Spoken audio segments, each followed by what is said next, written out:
जीवन में अनुकूलताएं भी आती हैं, प्रतिकूलताएं भी आती हैं, सुख भी आते हैं और दुख भी आते हैं। पुण्य कर्म का उदय भी आता है, पाप कर्म का उदय भी आता है। लेकिन हमें उन उदयों से पार उदयातीत जो शुद्धात्मा है उसकी दृष्टि रखना चाहिए और उन उदयों में प्रभावित नहीं होना चाहिए। क्या नहीं होना चाहिए? उदयों में प्रभावित नहीं होना चाहिए। अगर अनुकूलता में कोई बहुत हर्षित होता है तो उसी अनुपात में प्रतिकूलता में दुखी भी होता है। निकेतन भाई लिखा बड़ी मत लिखा, क्या कहा? अनुकूलता में कोई हर्षित होता है तो जिस अनुपात में अनुकूलता में आप हर्षित होते हैं उसी अनुपात में आपको प्रतिकूलताएं दुख देती हैं। या यूँ समझें कि किसी का संयोग होने पर आपको जिस अनुपात में हर्ष हुआ है उसका वियोग होने पर उसी अनुपात में दुख भी होगा, उसी अनुपात में लेवल सेम होगा। इसलिए हमारे महामुनिराज होते हैं अरिमित्र महल मसावन कंचन कांच निंदन शुद्धिकरण अर्घावतारण असी प्रहारन में सदा सहज एक रूप धारा देती है। उत्तेजनाओं को छोड़ देना चाहिए और वो होता है स्वरूप के आश्रय से। किसी स्थिति में एकदम से हर्षित होते हैं लोग और थोड़ी प्रतिकूलता आती है तो एकदम विषाद के गहरे प्रवाह में चले जाते हैं। ऐसे लोगों को गंभीर नहीं कहा जाता। समुद्र जैसे गंभीर होता है, अपनी मर्यादाओं को नहीं छोड़ता है, ऐसे ही ज्ञानी जन सहज गंभीर होते हैं। वह छोटी छोटी अनुकूलताओं प्रतिकूलताओं से प्रभावित नहीं होते। सहज रहने का अभ्यास में करते सिखाती। उदय बदलते रहते हैं धूप छाव की तरह। सुख दुख दोनों रहते इसमें, जीवन है वो कभी धूप तो कभी छाँव, कभी धूप तो कभी छाँव। ऊपर वाला पासा फेंके नीचे चलते दाव, कभी धूप तो कभी छाँव। ऊपर वाला हमारा कर्म, कर्म का जैसे चूसर खेला जाता है ना, पासे फेंके जाते, पासे फेंके जाते, पासाओं के आधार पे वहां पे नीचे दाव चलते थे। अपन समझ लो लूडो खेला जाता तो पासा फेंका जाता और दाव चले जाते। ऐसे कर्म के उदय पासे फेंकते रहते हैं। अपन पासों के आधार पे आप विचलित होते हैं कि नहीं होते हैं, आप प्रभावित होते कि नहीं होते कि अप्रभावित रहते हैं, ये आपके ऊपर है। और अप्रभावी रहने का अभ्यास करना चाहिए स्वरूप के आश्रय से, सहज रहने का अभ्यास। पासा कर्म कहाँ है? बुलाते तो हम ही हैं। क्या होता है? पासा का मतलब होता है कर्म का उदय जो आना।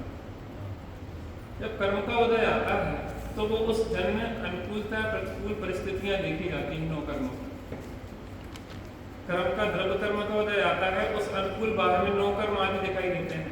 पाप का उदय आया हमारे सब प्रतिकूल हो गए, पुण्य का उदय आया हमारे सब अनुकूल हो जाए। ये कर्म के पास ही तो जो नौ कर्मों को प्रभावित होते रहते, नौ कर्म बाहर में अनुकूल प्रतिकूल होते रहते और हम उससे जुड़ के प्रभावित होते रहते। यही तो सहजता है, एक सहज है।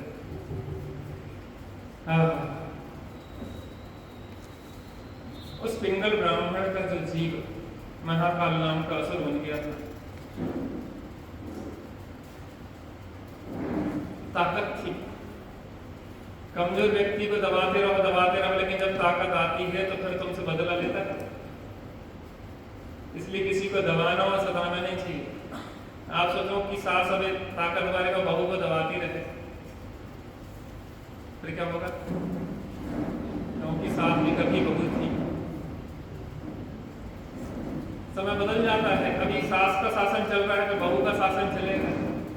फिर बाद में बहू तुम्हें क्या है बदला लेगी कि सासों मां तुमने हमारे साथ जो किया था उसका वापस आपको रिजल्ट मिलेगा। यहाँ की बात नहीं कर रहा, यहाँ तो राम राज्य है, लेकिन मैं वहाँ की बात कर रहा हूँ कि जो जबरदस्ती किसी को सताएगा तो उसका प्रतिफल भी आने वाला है। सहज रहना चाहिए। अब ताकत थी उसके पास, और महाकाल नाम का वहां असुर बन गया था, और उसने देखा कि मेरी प्रिय, क्या नाम था, चित्तोत्सवा कहाँ है, तो देखा कि माता विदेहा के गर्भ में, और वो महादुष्ट, क्या नाम था, कुंडल मंडित का है। उन्होंने कहा कि वो भी वहीं गर्भ में है। गजब। चलो चित्तोत्सवा तो मजबूरी में चली गई थी, लेकिन इस कुंडल मंडित को मैं छोड़ने वाला नहीं। वो जैसे ही निकलेगा ये गर्भ से, इसको तो मैं पटक पटक के मारूंगा। ये हमारे जीवन में नहीं होता है कि हम सोचते हैं कि किसी को हम बहुत खरी खोटी सुनाएंगे, वे आएंगे जिज्जी सुबह आने दो ने, फिर देखो कि हम उन्हें इतनी सुनाएंगे कि वे, और जिज्जी जब आती हैं तो फिर कछु ही नहीं पाता। जिज्जी के सामने उनसे प्रशंसा करने लगा, अच्छी बातें करने लगा, तो पीछे इतने कर्म मांगते रहते कि वे जिज्जी आनंद जी देना, तो हम समझ लो कि उनकी माता याद दिलवा देंगे। लेकिन जिज्जी सामने आई और आप कछु बोल ही नहीं पाता, आप तो उनकी आवभगत में लग जाते हैं। आप व्यर्थ में कर्म बांधते रहते हैं पीठ पीछे, उससे बाहर में कुछ होता नहीं, क्योंकि उसका उदय अच्छा होगा तो तुम लाख प्रयत्न करना, तुम कुछ कर सकते नहीं है, तुम कुछ कर सकते नहीं हो, बस कर्म बांध सकते। इसलिए पीठ पीछे कार पर लगे रहते, व्यर्थ में कर्म बांधने के लिए। अच्छा सोचो ना किसी के बारे में, कोई कैसा ही हो, लेकिन अपन को तो अच्छा सोचना चाहिए। तो उसने कितने विचार किए, मारने के लिए 9 महीने तक इंतजार करता रहा। आप सोचो, जब गर्भ में आया था वो कुंडल मंडित का जीव, और तब से वो गर्भ में रक्षा, गर्भ की रक्षा, वो ये सोचा था गर्भपात भी नहीं हो जाए, क्योंकि इसको हमें सजा देना है, बहुत सताना है इसको निकलने तो फिर देखो हम कैसे सता सता के मारते हैं। जी प्लानिंग थी पूरी, लेकिन हमारी आपकी प्लानिंग चलती कहाँ है, आप जो सोचो। और वो जब गर्भ से बाहर आया तो लेके चल दिया, लेकिन रास्ते में विचार आया कि बताओ, मैं जब मुनि दशा में था तो तृणमात्र को कष्ट देने का विचार नहीं करता था, और आज मेरे से क्रूर परिणाम, और इन भावों का क्या फल होगा, वो फल मुझे भोगना पड़ेगा, मुझे धिक्कार हो। उसके प्रति प्रेम जागृत हो गया। अरे पर्याय बदल गए, देखो पर्याय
पाठशाला है बस पाठशाला मस्ती की आनंद की पाठशाला। अरे जिन मंदिर में बैठ के ये आनंद नहीं कर पाएंगे, जिन वाणी की गोद में भी बच्चे अगर नहीं खेल पाएंगे, आनंदित नहीं हो पाएंगे तो कहाँ होंगे? यहाँ भी रुआवना चेहरा लिए बैठे रहे, यहाँ भी प्रफुल्लित नहीं हो पाए तो कहाँ प्रफुल्लित हो? माँ के पास सब सुरक्षा होती है बच्चे को। जो बच्चा आपके पास है पूर्ण सुरक्षित है, उसको कोई टेंशन नहीं, आराम से चलता है। माँ है ना, भूख लगे तो माँ, प्यास लगे तो माँ, खतरा लगे तो माँ, सोना है तो माँ, जागना है तो माँ, सब कुछ समाधान किसके पास है? ऐसे ही हमारे सब समाधान किसके पास है? जिनवाणी। जिनवाणी माँ, जिनवाणी माँ, साथी है मेरी जिनवाणी माँ, जिनवाणी माँ, जिनवाणी माँ, साथी है मेरी जिनवाणी माँ। माँ है तो कोई चिंता की बात नहीं है।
वह बालक को लेके गया, मारने वाला था, विचार बदले, प्रीति जाग गई। अरे इसका क्या दोष है, नहीं जाते चलिए। प्रीति जाते, बड़ा स्नेह किया उसके प्रति और देवपुनीत कुंडल पहना दिया और पर्ण लब्धि विद्या से उसके नीचे आराम से पत्ते की तरह जैसे बता दिए, चलो अपने भाग के भरोसे होगा इसका जो। कैसे परिणाम बदलते हैं, क्यों? क्योंकि प्रागभाव है। पूर्व पर्याय का वर्तमान पर्याय में जी के परिणाम ऐसे क्षण में बदलते हैं। वैसे क्यों किसी के प्रति हम एक भावना भाव के रखते हैं, अरे ये तो ऐसे हैं, ये तो ऐसे हैं, ये तो ऐसे खराब हैं, कुछ नहीं होता है दूसरा का इन भावों से। इन भावों से हमारा बहुत बुरा होता है। इन भावों का फल क्या होगा? जो फल होगा वो हमें भोगना पड़ेगा। हम सहज क्यों नहीं जीना चाहते? हम क्यों दुखी होना चाहते हैं वर्तमान में भविष्य के लिए? जिन शासन मिला है दुखी होने के लिए नहीं मिला है, आनंदित रहने के लिए मिला है। जैनी तो दुखी नहीं, तो दुखी सो जैनी नहीं। जैनी कभी शिकायत नहीं करते, क्योंकि जैन धर्म मिल गया है, अब कोई शिकायत करने की बात ही नहीं रही है। जैन धर्म मिल गया, कुछ नहीं चाहता, नहीं चाहता जैन धर्म के बिना चक्रवर्ती होना और नहीं करता जैन धर्म के सहित दरिद्री भी होना। जैन धर्म मिल गया है, अब मुझे कुछ भी नहीं चाहिए। जिन शासन की छत्र छाया जिसको मिल जाए उसका साजिश है, पुण्य है, अनंत भवों का पुण्य इकट्ठा होता है, तब जिन शासन मिलता है। बाहर में प्रतिकूलताएं थोड़ी बहुत बनी रहे तो उससे क्या फर्क पड़ता है? समस्याएं बहुत भले हों लेकिन समाधान है जिन शासन के पास। क्या है? समाधान। जिन शासन के पास समाधान है। यहाँ पे कोई दुखी बनने की बात ही नहीं है। हम तत्व का अभ्यास न करें, ये हमारी कमी है। आप लोग इतने अच्छे हैं, सब लोग इतने प्रेम से बैठ के सुनते हैं।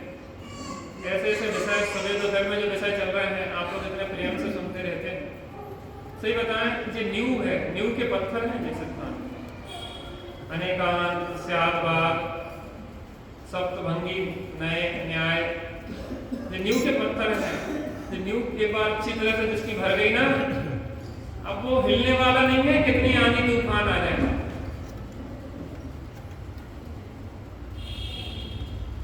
कितनी आंधी तूफान आ जाए तो हिलने वाला। एक बार नींव अच्छी तरह से भर लो और आप लोग 3-3 टाइम पूरी तरह में होके इस तत्व ज्ञान को, तत्व ज्ञान को प्राप्त कर रहे हैं। वास्तव इस पंचम काल का ये आश्चर्य है। क्या है ये पंचम काल का आश्चर्य? छोटे छोटे बच्चे बैठे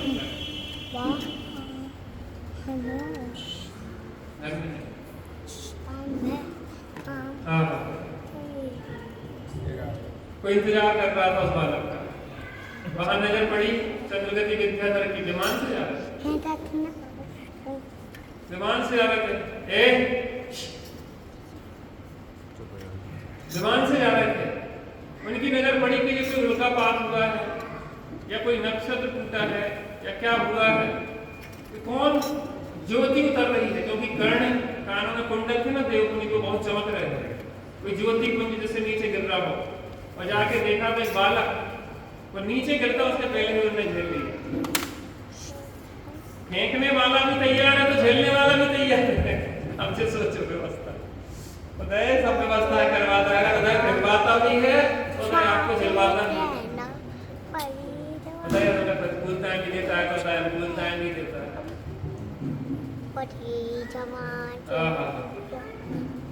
लिया, अरे वाह, बहुत प्यारा लेके पहुंच गए। रत्नपुर के राजा थे चंद्रगति विद्याधर, रत्नपुर के राजा। उनकी जो स्त्री थी पुष्पवती थी, वो वंध्या थी, उसकी संतान नहीं थी। वो सो रही थी, जिस टाइम वो पहुंचे तो वहां सो रही थी तो उनकी जंघाओं के बीच में उस पुत्र को रख दिया और कहा कि रानी उठो उठो, महान सौभाग्य जागा है। तो क्या हो गया? तुम्हारी संतान उत्पत्ति हुई है। क्या उत्पन्न हुई है? संतान उत्पन्न हुई है। रानी ने देखा, संतान को देख के बड़ी प्रसन्न हुई। लेकिन रानी ने कहा मजाक क्यों करते हो? मैं बंध्या हूँ, तो बंध्या की संतान होती नहीं रानी, तुम्हारी ही संतान है, तुम क्यों भ्रम में हो? तुम बंध्या नहीं हो, तुम सौभाग्यवती। चलो महाराज आपकी बातें हम मान भी लें, लेकिन ये कुंडल पहने बच्चा पैदा होते तो आज तक नहीं देखा, ये तो कुंडल पहने हैं। और वही ये एक सामान्य कुंडल नहीं है, ये मनुष्य लोक के कुंडल नहीं है, ये देवलोक के कुंडल है। अपने में जो कुंडल ऐसे पाए नहीं जाते। आप सही सही बताओ सांची सांची, आखिर इसके पीछे क्या रहस्य है? रानी बोली नाथ मांगती कानों में कुंडल कैसे, बतलाओ हे स्वामी कहाँ से आए कुंडल कैसे। तब राजा ने सब अतीत की घटना उसको बतलाई, पुत्र प्राप्ति की सब यथार्थता रानी वो सब बतलाई।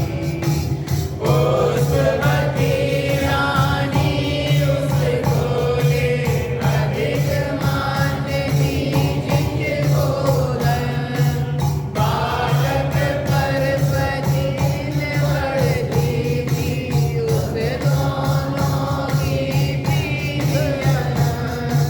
बंध्या पुष्पवती सुत को माने अपने को कर, एक पति है किया जब प्राप्त बाल का सच्चा व्रत।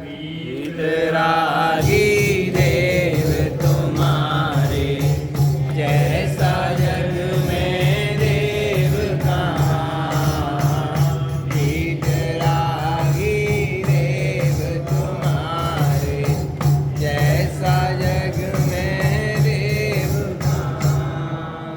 तो रानी ने पूछा कि ये कुंडल कहाँ से आया?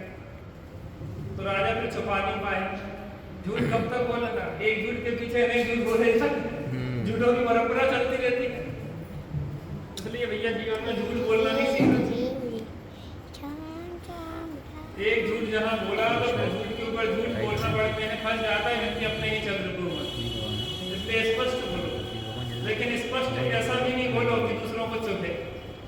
कुछ लोग कहते भैया हम लोग खरी खरी बोला था, हमारे पास कोई लाग लपेट की जरूरत नहीं है। मैं आपसे जो करूं, मैं आपके पास खरी खरी बोलूं तो आप यहाँ बैठेंगे? वक्ता की जो जिम्मेदारी होती है कि उसको सुधार तो करना है, लेकिन ऐसे नहीं बोलते सुधार करना है कि दूसरे को बुरा लगे। ये जिम्मेदारी बैठती है। आप हमारे साधर्मी हैं और हर व्यक्ति अब जीवन का उत्थान चाहता है, हर कोई सुधार करना चाहता है। हमें अधिकार नहीं है कि हम आपसे व्यक्तिगत रूप से कुछ करें। हम इसलिए राम कथा लेके बैठे हैं, यहाँ पे रविशरण स्वामी कह रहे हैं, हम नहीं कह रहे। और इसलिए हम कहते हैं कि यहाँ की नहीं कह रहे, हम वहाँ की कह रहे हैं। कहाँ की कह रहे हैं? अयोध्या की चर्चा कर रहे हैं, यहाँ की चर्चा नहीं कर रहे हैं, चौथे काल की चर्चा कर रहे हैं। अगर वास्तव में हमें सुखी होना है तो हमें उन राम लक्ष्मण सीता जैसे जीवन को जीना चाहिए, चौथे काल जैसा। तो हमारा यहाँ भी वर्तमान में चौथा काल लग जाए, हमारा गांव भी अयोध्या बन जाएगा, हम राम और सीता बन जाएंगे, हमारी संतानें लवकुश बन जाएंगी, सब मोक्षगामी जी हमारे घर में बल बने होंगे।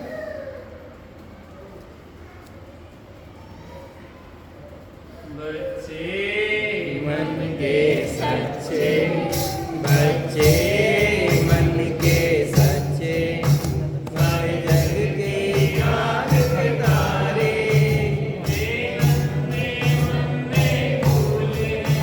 भगवान लगते सारे, बच्चे मन के सच्चे। आप जो सोचो कि हमारी मामा ने भी ऐसी पाला है बच्चों, हमें पाला है ऐसे। हम लोग कितने परेशान करते रहे, हमारे कितने प्रेम से गले लगाया। कौन है? जनवाणी माँ ने। जगत की माए तो, जगत की मोही माँ तो क्या करती है? लोरी सुना के सुलाती है, लेकिन जिनवाणी माता हमें लोरी सुना के जगाती है। जगाती है। भैया कहते हैं कि आपके स्वास्थ्य में कोई सोता नहीं है, हमने अभी तक कोई को सोते नहीं देखा। हमने कि जिनवाणी माता की लोरी के इसमें कोई सोता नहीं है, सोता हूं तो इस पे जाग जाता। जाग रे जाग, जाग रे जाग, जाग रे जाग, तू जाग रे चेतन राहे, तू जाग रे चेतन रे, तुझे दिन रात जगाते हैं। तू जाग रे चेतन रे, तुझे दिन देव बुलाते हैं। तेरे अंतर में आनंद की, तेरे अंतर में आनंद के गीत बजे संगीत सुनाते हैं। तू जाग रे चेतन रे, तुझे दिन देव जगाते हैं। जागने का समय है, अब सो तो बहुत लिया है, अब क्या करो? जागो। मोहनी से जागो चेतन। जैसे पुष्पावती को जगाया चंद्रगति विद्याधर ने कि जागो, सोने का समय नहीं है, तुम्हारा भाग जाग गया है। भाग्य लक्ष्मी तुम्हारा दरवाजा खटखटा रही। पहले टिकट बिकते थे ना लॉटरी के, तो कहते आओ इधर, कहाँ जा रहे हो, इधर आओ, भाग्य लक्ष्मी तुम्हारा दरवाजा खटखटा रही, लॉटरी का टिकट खरीदो। हाँ करनी चलती लॉटरी पहले पहले पहले चलती। हम लोग नहीं थे। तो कहते भाग्य लक्ष्मी तुम्हारा दरवाजा खटखटा रही, टिकट खरीदो।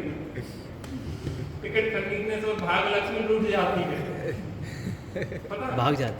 भाग जाती है। जो तुम चुपके क्यों बैठे? सामने आओ। स्पेशल रिजर्वेशन वाले कुछ छोटे आ जाओ। भाग्य लक्ष्मी तुम्हारा दरवाजा खटखटा रही। क्या कह रहे थे आप? टिकट की बात हो रही लॉटरी टिकट की बात हो रही भाग्य लक्ष्मी भाग जाती है। बाकी बात और हो गया था, आगे बढ़ गए थे। नहीं, इसके बाद यही कह रहे थे आप कि टिकट मतलब भाग जाती है, जो उदाहरण दे रहे थे। उदाहरण दे रहे थे। चलो वो उस पर्याय की योग्यता भी नहीं आने की। ये भी एक बड़ी मजे की बात है। आपने कई बार देखा हो कि हम कुछ लाइनें भूल जाते हैं नीचे। आप इस चीज को भी देखा होगा कि उस लाइन को भूलने के बाद हम विचलित नहीं होते। आपने कई भक्तियों में देखा होगा कि हम लाइन भूल जाते अपनी तरफ से जोड़ देते।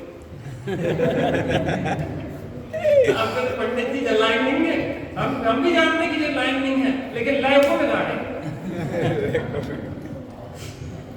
लय को बिगाड़े, हम भी जोड़ दे रहे।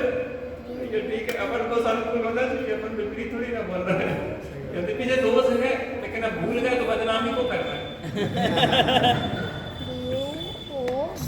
हम तो ये सिखाते हैं कि आप हर माहौल में कैसे सहज रहें। एक गलती आपके जीवन की अंतिम नहीं है, परीक्षा कि आप उसको देख के हम आज बाहर कर रहे मर जाए। हम तो इतनी गलतियां होती रहती, सुधार करते थे, भूल गए कि हम भी भूल गए, गलती हो गई कि आगे बढ़ जाओ, हम नहीं करेंगे गलती, बस क्या। बच्चे तुम्हारे लिए बहुत बड़ी बात बता रहे हैं, जीवन में बहुत संघर्ष करना, समझे ना। स्कूल तक आएंगी, कभी बड़ी बड़ी बहुत गहन अंधकार मिलेंगे, तो शायद ऐसा लगे कि इस गहन अंधकार से निकलना बहुत मुश्किल है, लेकिन फिर भी धीरे धीरे बढ़ते जाओगे तो एक प्रकाश मिलेगा, प्रकाश पुंजा, बस बढ़ते चले जाओ। मैं शिखर जी बहुत गया, और मेरे जीवन में परिवर्तन शिखर जी जाने से आया।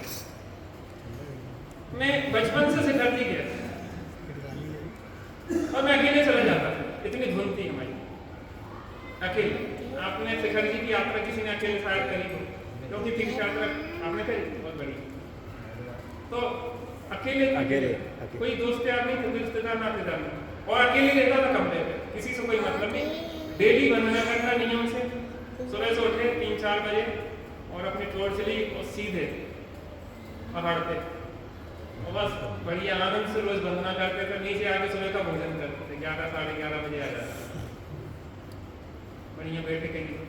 हमारे जीवन में शिखर जी पार्श्वनाथ प्रभु कहें, वहाँ पे अनंतानंद प्रभुओं की वो ऊर्जा जो उष्मा है वहाँ बहती, उसने हमारे जीवन को परिवर्तित किया।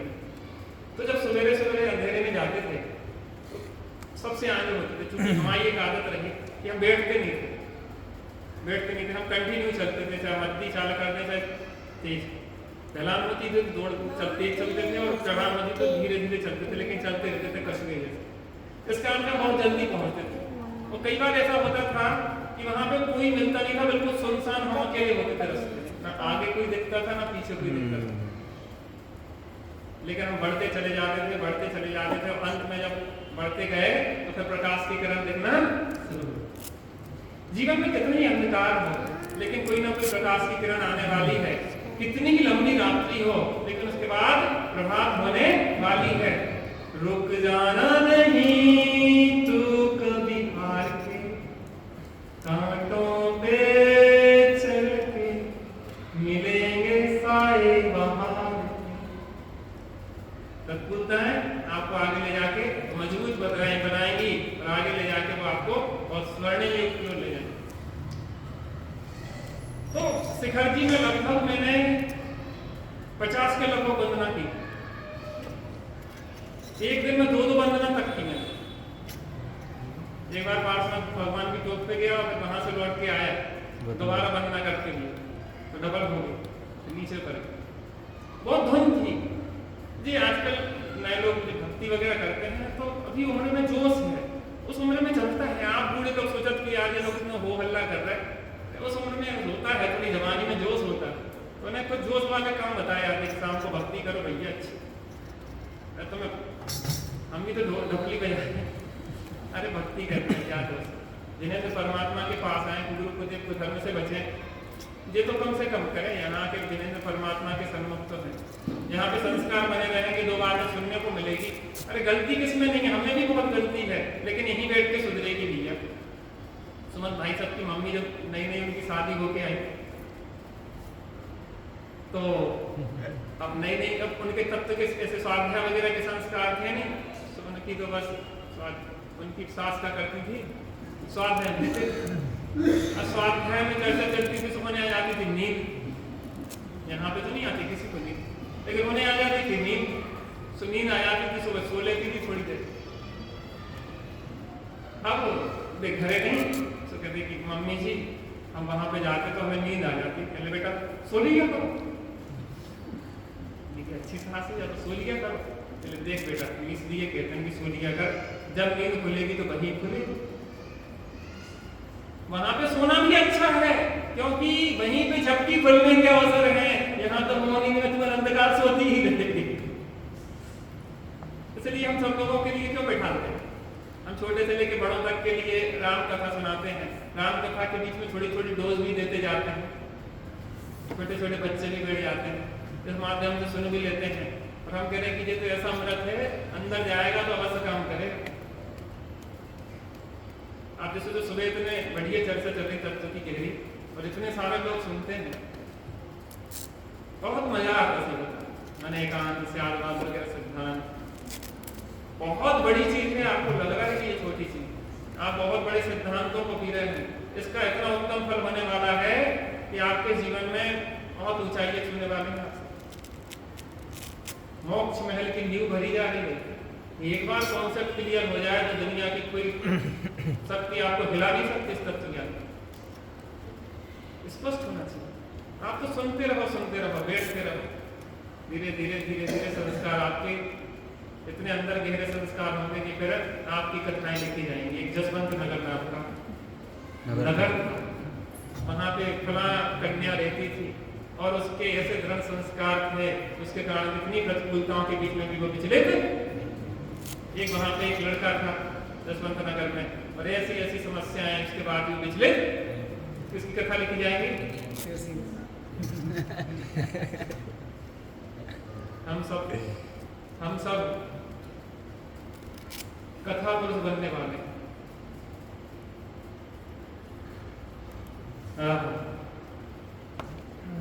जीवन में अनुकूलता प्रतिकूलताएं आती हैं। पुष्पवती आनंदित हो गई, कोई बात नहीं, अपना बच्चा तुम्हारा नहीं भी है लेकिन अब तुम्हारे भाग्य से आ गया।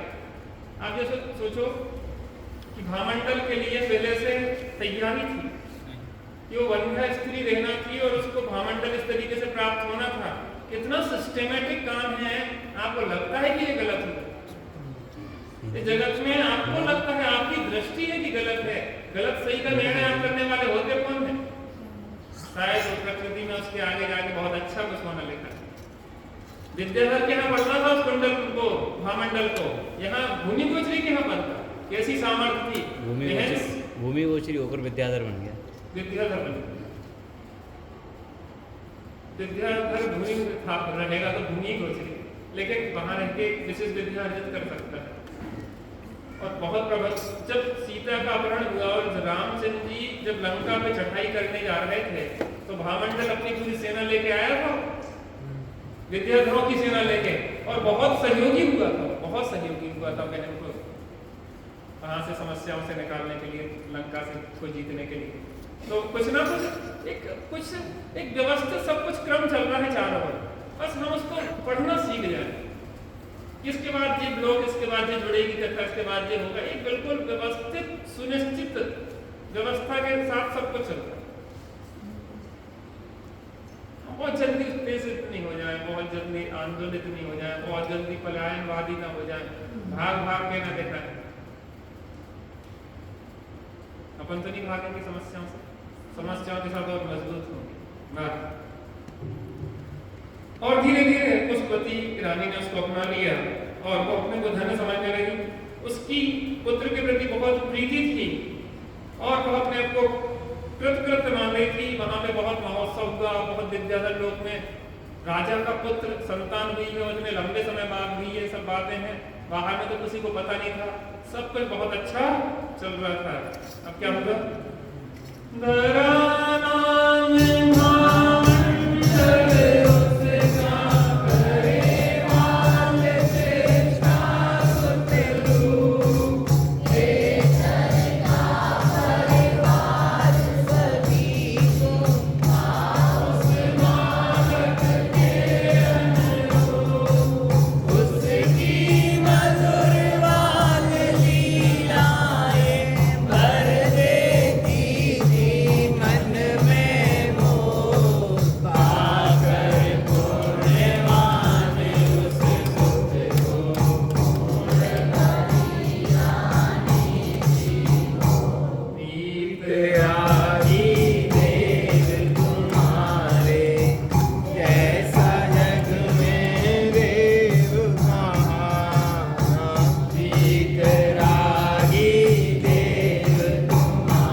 छोटा था, उसकी बाल सुलभ चेष्टाओं से सब बहुत आनंदित होते।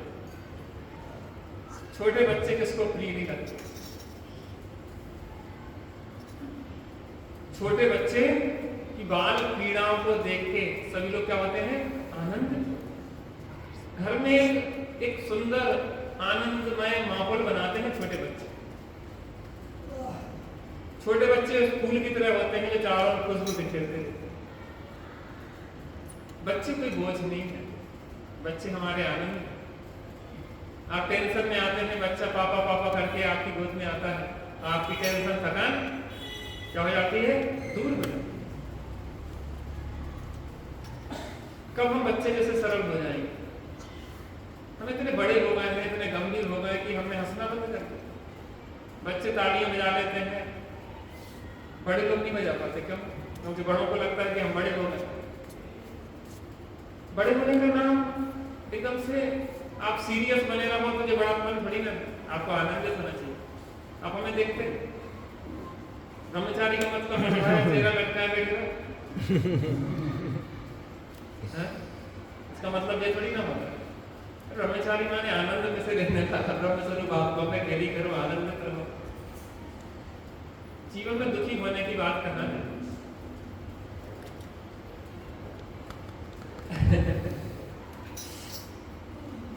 आप ही दुखी हो गए तो दूसरे आपसे क्या सीखेंगे? इन शासन की शरण है व्यवहार से, जीवसाद गुरु परमात्मा शुद्धात्मा की शरण जिसको हो उसे कौन दुखी करे? इसलिए आपको जिन शासन मिला है, हमें जिन शासन मिला है, कभी अपन को दुखी नहीं होना है। हर क्षण में अपने को तत्व ज्ञान से, वितरागी तत्व ज्ञान से अपन को समाधान प्राप्त करना है। स्वाध्याय करो, चिंतन करो, भक्ति करो, जैसे भी आपको।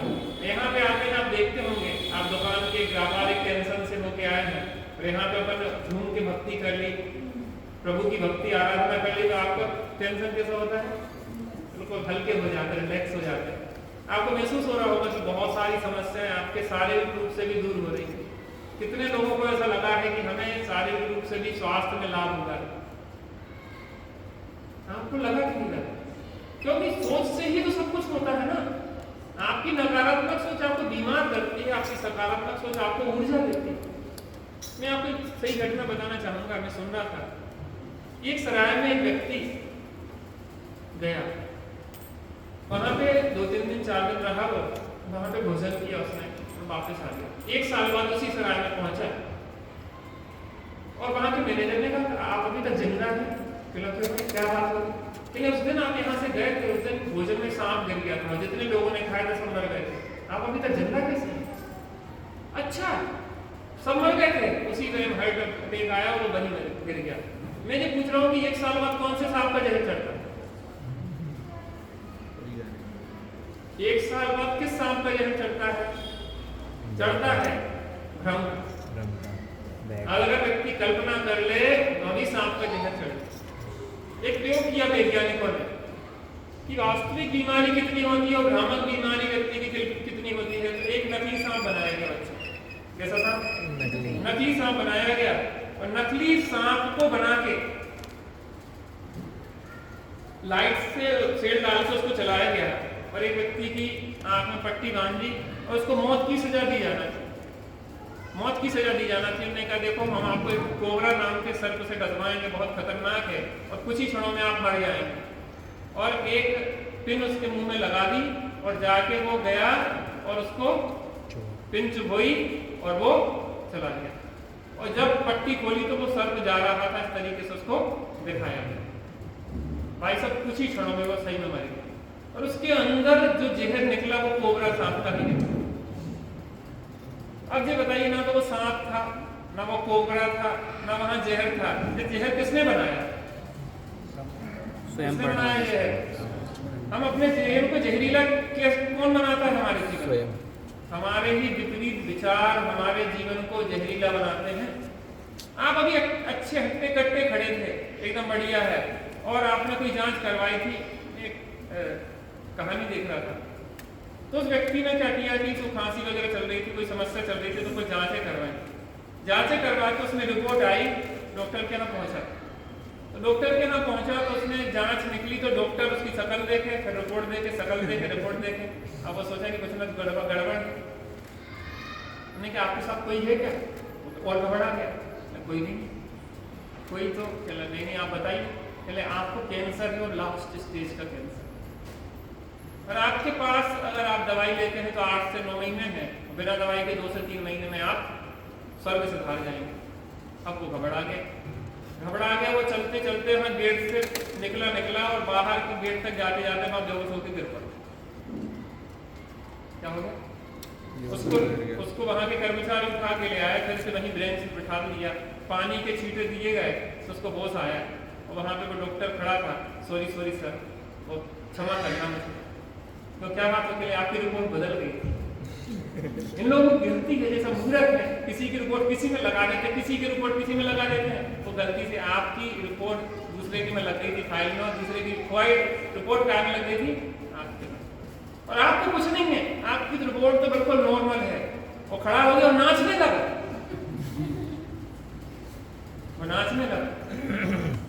जिस पत्नी से थोड़ी देर पहले लड़के आया था और ये सोच रहा था कि भगवान उठा ले उठा ले उठा ले। अब वो पत्नी को फोन कर रहा है कि आज अपन घूमने चलेंगे, जिसको कि सालों से घूमने नहीं ले गया और लड़ता ही रहता था, तो आप घूमने चलेंगे। कह लो पत्नी की आवाज़ कह ले कि तुम क्यों पी ली क्या आज? मैं जो पूछ रहा हूँ कि ये बदला क्या है? एक सोच बेहोश किसने कर दिया? उसकी सोच ने गलत सोचा। उसमें ऊर्जा किसने भर दी? मोटरसाइकिल वहीं छोड़ी, पैदल भागा घर की ओर। इतना आनंद, पैदल भागा। क्यों? क्योंकि उसको पता पड़ गया कि कैंसर नहीं है, वो कल्पना का कैंसर ने उसको बेहोश कर दिया। और वास्तव में उसकी रिपोर्ट अगर पता नहीं पड़ती तो मर भी जाता 3 महीने में। हमारी सोच अभी भी न बदले, इस भीतरा की तत्व ज्ञान को पाके कब बदलेगी, कैसे बदलेगी? वास्तव में हमें जिन शासन मिला है और हमें अब दुखी होना